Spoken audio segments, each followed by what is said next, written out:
今日は石橋舞子の部屋にお呼びいただきありがとうございます。よろしくお願いします。で、多分 BGM がね、ダーダーって流れてたらすごい楽しいなって。はい、失礼しました。宮城優奈と申します。よろしくお願いします。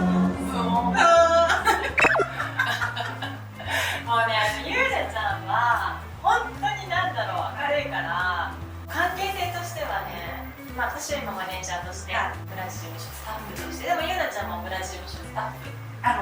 バックオフィス側ね、バックオフィス側もと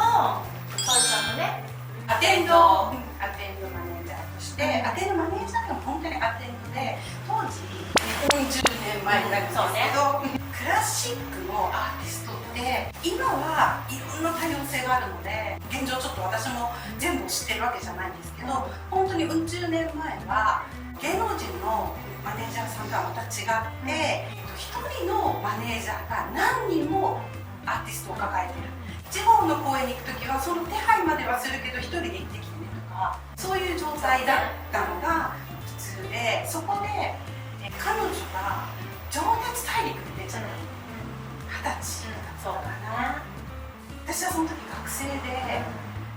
もちろん視聴者として見ていて、もうびっくりしたの。クラシックのアーティストってこんなにアップに耐えられる子がいるんだっていう失礼で、それで初めて彼女の女子で、そこから私もちょっと音楽を専攻していたので、私の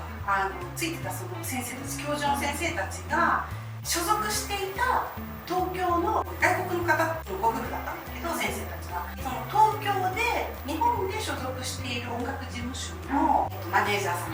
が共通だった。で、そこで一人で行かせるにはもうすごくファンが増えてしまって、アイドル的な感じでって言った時に、いい子がいるって勝手にこう話が始まっちゃったみたいで、それで東京で仕事があるけど会ってみないって言って、相手は村地香織さんって言うよって言ったら、会いたいですみたいな、情熱大陸の子みたいな。私の性格上というか、会いたいっていうので行ったんだけど、仕事として成り立つと思ってないから強制送還されると思っただ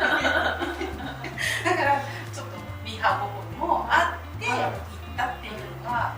最初かな。最初はね、会ってすぐに山口県の甲府市っていうところでのリサイタルで、そこが初めてだったかな。私も今言ってるじゃない。どういう仕事をすればいいのかって最初分からなくて、もちろん荷物を持つとか、そういうこと以外にも現場で全然違うじゃない。例えば音響のこととか照明のこととか、音響全然違うからね。すごいデリケートだから、ホールによって座る場所変えたりとか。私はやっぱりゆなちゃんすごいなと思うのは、音楽音大出てるじゃない。一応ね、私は本当にそういうバックグラウンドが全くないから、なんかこれが素晴らしいなと思ってて、でさっき言ってたように、今でもさ、マネージャーさんというか一人一人につくってなかなかクラシック業界ではないじゃん。そうだね。今でもそう。やっぱりそう。今でもそう。たまたま今日はとか、変な話、アーティスト違うのに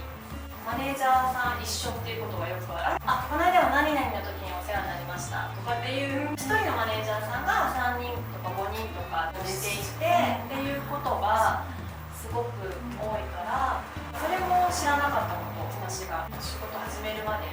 そういうスタイルだよね。そう、クラシックの方って本当にメイクさんもつけない方多いし、スタイリストさんもつけなくて、もう本当に身一つで、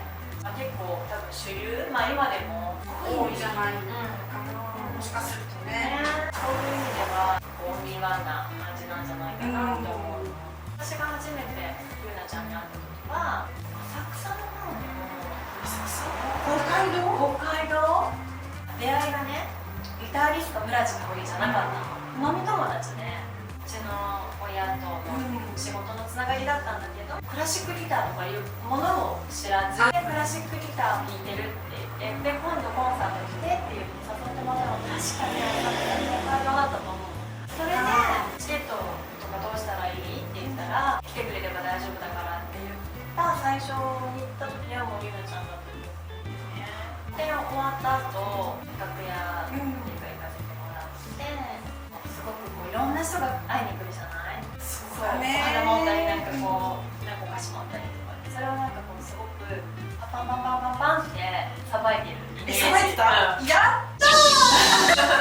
でなんか間のお友達ですよねってちょっと待っててもらっていいですかとかって言って待たせてもらったイメージ。まあさばいてるかわからない。いや全然フットワークも軽いし、もうすぐパタパタパタっていくし、私は感動したもん。やっぱりサントリーゴールドね、あれは本当に良かったよね。去年の2年前コロナになっちょっとね、本当にコロナ直前で、あれはもう素晴らしいコンサートだったし、あれはね、すごかった。記憶がないけど、本当にそのすごい頑張る。重症だけでは到底できなくて、ゆうなちゃんにはチケットの手配から当日のチケットの手渡しとか全部やってもらって。いやでも裏はもう素晴らしかった。本当にだってもうなんか勝手にね、全然大丈夫じゃんみたいな。全然ダメだよね。だってギターを本番中に出入りすることって確かにあるじゃない。ホールにいるスタッフさんが触ろうとしてもやっぱりギターってデリケートなものだし、向こうも分かってるからスタッフさんにお願いしますってなると、出て行きたくなくても出なきゃいけなかったりとか、そういうことがあるじゃない。でもそれでもすごくスタイリッシュに堂々と綺麗に出て綺麗に退場して、すごい画面で見ててもうわーっていうみんな言ってたスタイリスト。私さ、まずさリタを持ち慣れないじゃない。もちろん一番最初どこだったかな、ビルボードかなんかで急にね、当日ね、今日リタ受け渡ししてって言われて、リタってどこ持つんですかみたいなところからもう手汗が半端ないわけ。でも手汗の手で触ったらなんかと思ってもう寸前までこうで、そのビルボードだからさ、マイクの線とかスピーカーの線がもういっぱいあるじゃない。クラシックボールとは全然違うよね。そこにつまずかないようにいかにギターを渡し、そこでもうこけたらコンサートできないじゃん。受け取ってどう帰るかみたいな、お尻を向けていいのか悪いのかシミュレーションをしてたぐらい。その最初の頃はね、サントリーの時は4台後ろにギターを並べて、3台かで1台持っていくっていう、途中でこうちょっと入れ替えもしないといけないみたいなのがあったよね。あったあった。でこの曲の途中でってそうそうそう、下手からじゃなくて上手からやらなきゃいけないのか。なんかこう